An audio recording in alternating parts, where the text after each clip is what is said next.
नमस्कार दोस्तों, आप लोगों का स्वागत है हमारे और एक नए वीडियो में। आज की वीडियो उन लोगों के लिए है जो लोग हमेशा डर में जीते हैं। गौतम बुद्ध की आज की कहानी आपके अंदर मौजूद किसी भी तरह के डर के बारे में है, चाहे वो करियर का डर हो, किसी स्थिति का डर हो, किसी व्यक्ति का डर हो, भविष्य का डर हो या किसी अन्य प्रकार का डर हो। बहुत समय पहले की बात है, एक राज्य का राजा अपने शत्रुओं से बहुत डरता था। उसके राज्य के आसपास कई शत्रु साम्राज्य होने के कारण वो हमेशा डर और तनाव में रहता था। राजा को हर समय ऐसा प्रतीत होता था कि कोई आकर उसके राज्य के ऊपर हमला कर दिया, किसी ने उसको मारकर पूरा राज्य अपने कब्जे में ले लिया। ऐसा बहुत सारे चिंताओं से राजा घिरे हुए थे। इस सब के चलते राजा रात को ठीक से नहीं सो पा रहा था। राजा ने एक दिन पूरी मंत्रिसभा को बुलाकर अपने मंत्रियों से शत्रु से कैसे बचा जाए उसका समाधान मांगने लगा। तब एक मंत्री ने कहा कि हमें अपने राज्य की सेना में और अधिक सैनिक भर्ती करना चाहिए ताकि हम अपने शत्रुओं से मुकाबला कर सके। लेकिन राजा को यह समाधान उतना पसंद नहीं आया, क्योंकि राजा को मालूम था उनके आसपास जितना भी राज्य है, सभी राज्यों की सेना काफी बड़ा है और उनसे युद्ध करके जीत पाना एक छोटे राज्य के लिए नामुमकिन के बराबर है। तो मंत्री द्वारा दिया गया ये समाधान काम नहीं आया। तब राजा ने राज्य में कुछ विद्वान और बुद्धिमान लोगों को बुलाकर उनसे इस समस्या का समाधान पूछा।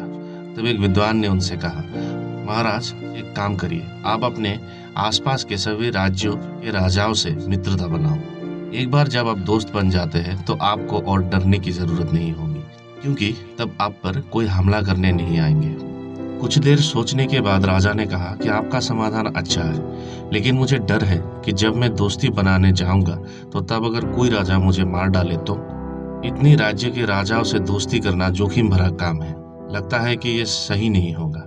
कई लोग राजा की इस बात से सहमत हैं, क्योंकि किस राजा के मन में क्या चल रहा है ये कोई नहीं बता सकता। यह उपाय भी काम नहीं आया। उसके बाद एक और विद्वान ने राजा को बोला, आप एक काम करिए, सभी राज्यों में कुछ जासूस भेजिए। वो जासूस उस राज्य के बारे में आपको हमेशा सूचित करते रहेंगे और यदि कोई आप पर हमला करने आएगा तो आपको पहले से पता चल जाएगा और आप तैयार रह सकते हैं।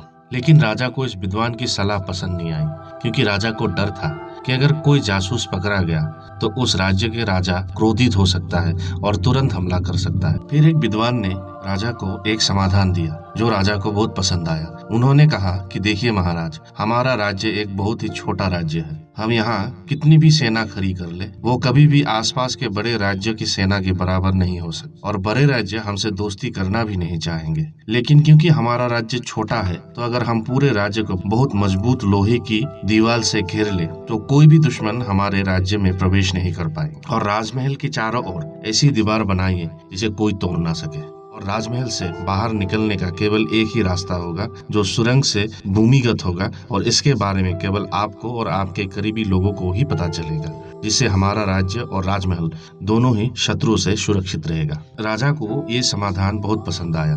वो सोचने लगे कि इतनी परिश्रम के बाद अब जाके इच्छा अनुसार एक समाधान मिला है। तुरंत ही काम लगाया गया और कुछ महीनों के मेहनत के बाद पूरे राज्य को लोहे की मजबूत दीवार से घेरा गया और राजमहल के चारों तरफ विशेष रूप से निर्मित लोहे की दीवार से घेर दिया गया। जमीन के नीचे से सुरंग भी बनाया गया जो एकमात्र रास्ता था बाहर निकलने का, और उसकी जानकारी केवल राजा और राजा के कुछ करीबी लोगों को ही था। काम पूरा होने के बाद राजा चिंता से मुक्त हो गए। अब उन्हें लगा कि वो पूरी तरह से सुरक्षित है। अब किसी भी राज्य की कोई भी राजा उसका और उसके राज्य का कुछ भी बिगाड़ नहीं सकता। तब राजा ने अपने एक मंत्री से कहा, राज्य के सभी ज्ञानी और बुद्धिमान लोगों को फिर से बुलाओ, उन्हें ये दीवार दिखाओ और पूछो कि क्या अब भी मुझे अपने दुश्मनों से डरने का कोई कारण है, या क्या मैं अब पूरी तरह से सुरक्षित हूँ। जैसा कि राजा ने कहा, सभी बुद्धिमान और गुणी लोगों को बुलाया गया। उन लोगों ने बोला, महाराज आप अभी पूरी तरह से सुरक्षित है, आपको अब डरने की कोई जरूरत नहीं है। लेकिन एक मंत्री ने ये सब कुछ सुनने के बाद राजा को बोला,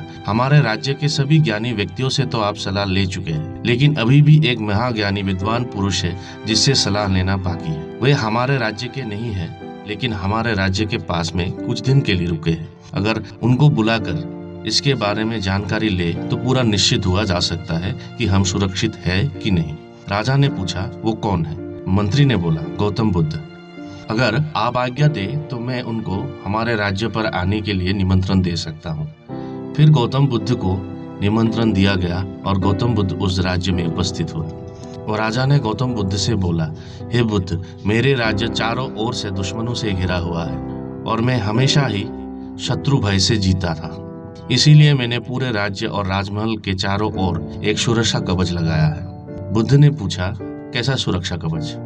राजा ने बोला, मैंने पूरे राज्य और राजमहल के चारों ओर एक बहुत ही मजबूत लोहे की दीवार बनवाया है जो मुझे अपने शत्रुओं से सुरक्षा करता है। और यहाँ से निकलने का एक ही रास्ता है जो एक सुरंग है और वो रास्ता राजमहल से होकर ही निकलता है और उसके बारे में कुछ मेरे करीबी लोगों को ही मालूम है। कृपया आप मेरे इस सुरक्षा कवच को निरीक्षण करके बोलिए, मैं क्या पूरी तरह से सुरक्षित हूँ या अभी भी मुझे डरने का कोई कारण है? गौतम बुद्ध ने सारा कुछ निरीक्षण करने के बाद बोला, हाँ महाराज, आप अभी भी पूरी तरह से सुरक्षित नहीं है। ये बात सुनने के बाद राजा फिर से चिंता में पड़ गए और डर डर के गौतम बुद्ध से पूछा, क्यों इतनी मजबूत दीवार से घेरने के बाद मैं असुरक्षित कैसे हूँ? गौतम बुद्ध ने कहा, आपके राज्य में एक तो बाहर निकलने का रास्ता है जहाँ से दुश्मन अंदर आ सकता है और आपको मार सकता है। राजा ये सुनकर चिंता में पड़ गए और बुद्ध से पूछा, इसके अलावा और कोई दूसरा रास्ता है क्या? बुद्ध ने बोला, हाँ और है। आपके भरोसेमंद कोई भी व्यक्ति आपको धोखा दे सकता है, कोई भी प्राकृतिक आपदा आके आपको मार सकता है और अगर ये सब कुछ ना भी हो तो आप बीमार होकर मर सकते हो। आप किसी भी प्रकार से पूर्ण सुरक्षित नहीं है। राजा ये सुनकर डर और चिंता में जमीन पर बैठ गए। गौतम बुद्ध ने तब राजा से कहा, महाराज, डर आपका बाहरी दुश्मनों से नहीं है, डर तो आपके अंदर ही मौजूद है। बाहर का कोई भी दुश्मन आपको एक बार आक्रमण कर सकता है, लेकिन आपके अंदर का डर तो आपको हर पल हर समय आक्रमण कर रहा है।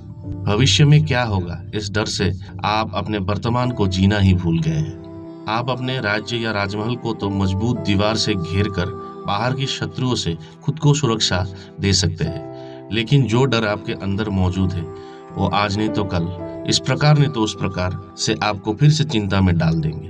तब आप क्या करेंगे, ये कभी सोचा है आपने? तो ये सुनकर राजा ने बोला, हे बुद्ध, तो मैं अब क्या करूं? बुद्ध ने बोला, शत्रु को आंकलन करना बहुत ही बुद्धिमानी का काम है। शत्रु से अपने राज्य को सुरक्षा देना भी एक सटीक सिद्धांत है, लेकिन इन सब से पहले आपको अपने मन के अंदर चल रहे असुरक्षा को दूर करना होगा।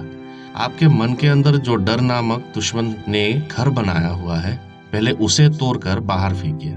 उसके बाद ही आप अपने राज्य की सुरक्षा के बारे में सही निर्णय ले सकेंगे। डर से दूर भाग के आपको कुछ नहीं मिलेगा, डर का सामना करिए। डर से आप जितना दूर भागेंगे, डर उतना ही आपको जकड़ के रखेगा। डर को दूर करने का एक ही तरीका है, उसका सामना करना। स्थिर और शांत दिमाग से डर या समस्या का आंकलन करके उसका समाधान ढूंढना आपका काम होना चाहिए, ना कि समस्या से दूर भागना। तो दोस्तों, गौतम बुद्ध की ये छोटी सी कहानी हम लोगों को सिखाता है कि हम लोग सभी आज विभिन्न कारण से डर के शिकार हैं। किसी को इंसानों से डर, किसी को अपने फ्यूचर का डर, किसी को प्रॉब्लम से डर और कोई तो बिना कारण से ही डरता है। और इस डर के लिए हम अपने वर्तमान को ठीक से नहीं जी पाते, अपने काम में फोकस नहीं कर पाते, पढ़ाई में ध्यान नहीं लगा पाते, हमेशा ही मन के अंदर चिंताओं से घिरे होते हैं। लेकिन अगर चाहे तो हम अपने इस समस्या को जड़ से उखाड़ फेंक सकते हैं। जिस कारण से हम डर रहे होते हैं उसको ठीक से निरीक्षण करके शांत दिमाग से अगर उसका समाधान निकालने की कोशिश करें तो हमें अवश्य ही उसका समाधान मिलेगा, क्योंकि किसी भी समस्या का समाधान नहीं है वैसा हो ही नहीं सकता। सिर्फ हमें समाधान ढूंढने में थोड़ा समय देना होगा। इसीलिए निडर होकर अपने जिंदगी को उपभोग कीजिए, डर से दूर मत भागिए, उसका सामना कीजिए। देख पाएंगे ये जिंदगी बहुत ही खूबसूरत है। ये वीडियो अगर आपको अच्छा लगा तो एक लाइक और शेयर कीजिए, और अगर चैनल पर नए हैं तो सब्सक्राइब कीजिए। जय हिंद, जय भारत।